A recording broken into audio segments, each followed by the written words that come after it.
sun is rising on a cool, still day. Dog is snoring after helping herself to mouthfuls of crunchy kibble, and cat listens. In her youth, she was a skilled hunter, but now she likes to watch the world like a shadowy sentinel. Her lemon eyes flicker in disapproval if a bird alights upon a dandelion. She adores people and is content sitting beside me. It's time to pick up another old book from the dresser. This is a hardcover with a nondescript bluish-grey cover.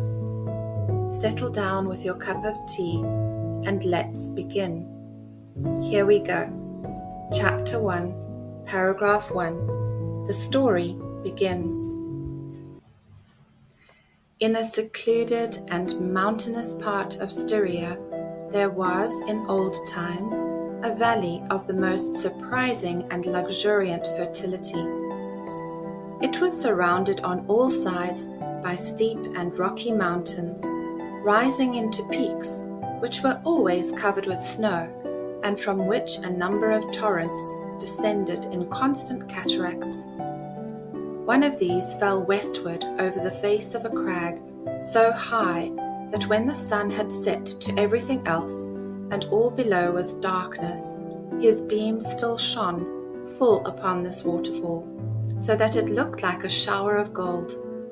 It was therefore called by the people of the neighborhood the Golden River. It was strange that none of these streams fell into the valley itself. They all descended on the other side of the mountains and wound away through broad plains and by populous cities.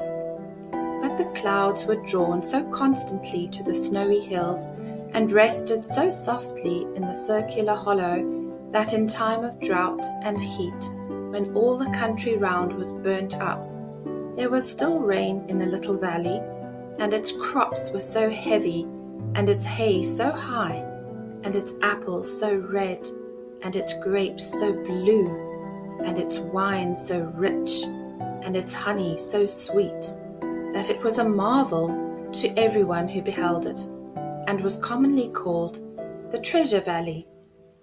The whole of this little valley belonged to 3 brothers called Schwartz, Hans and Gluck.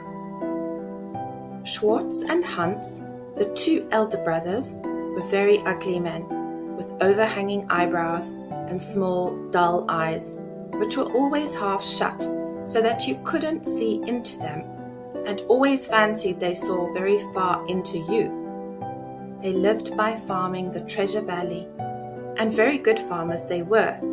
They killed everything that did not pay for its eating. They shot the blackbirds because they pecked the fruit, and killed the hedgehogs lest they should suck the cows. They poisoned the crickets for eating the crumbs in the kitchen, and smothered the cicadas, which used to sing all summer in the lime trees.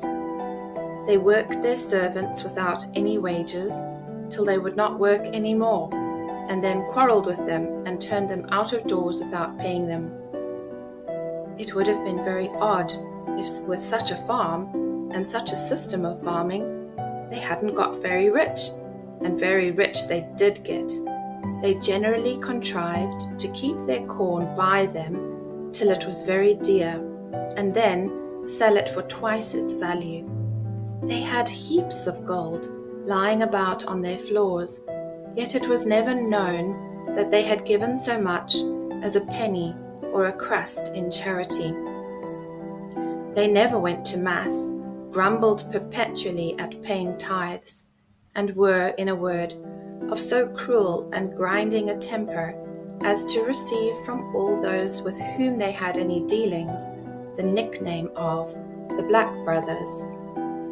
The youngest, Gluck, was as completely opposed in both appearance and character to his seniors as could possibly be imagined or desired. He was not above 12 years old, fair, blue-eyed, and kind in temper to every living thing. He did not, of course, agree particularly well with his brothers, or rather, they did not agree with him.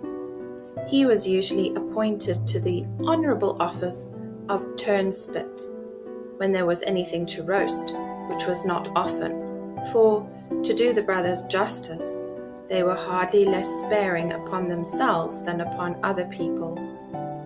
At other times he used to clean the shoes, floors, and sometimes the plates, occasionally getting what was left on them by way of encouragement, and a wholesome quantity of dry blows by way of education. What do you think of the story so far? It is called The King of the Golden River and is a fairy tale written by John Ruskin. I have a soft spot for fairy tales, I think because they are among the first stories we hear as children. And, as the introduction states, they are mostly concerned with the lives, sorrows, and triumphs of simple, undistinguished, and unfortunate folk. This story forms part of a collection of tales by writers that include Dostoevsky, Tolstoy, George Sand, and Guy de Maupassant. It was published in 1945 by James Clarke and Co., and bears the interesting affirmation that this book is produced in complete conformity with the War Economy Agreement. Join me next time for another lucky dip into old books, where anything is possible and the characters are always surprising.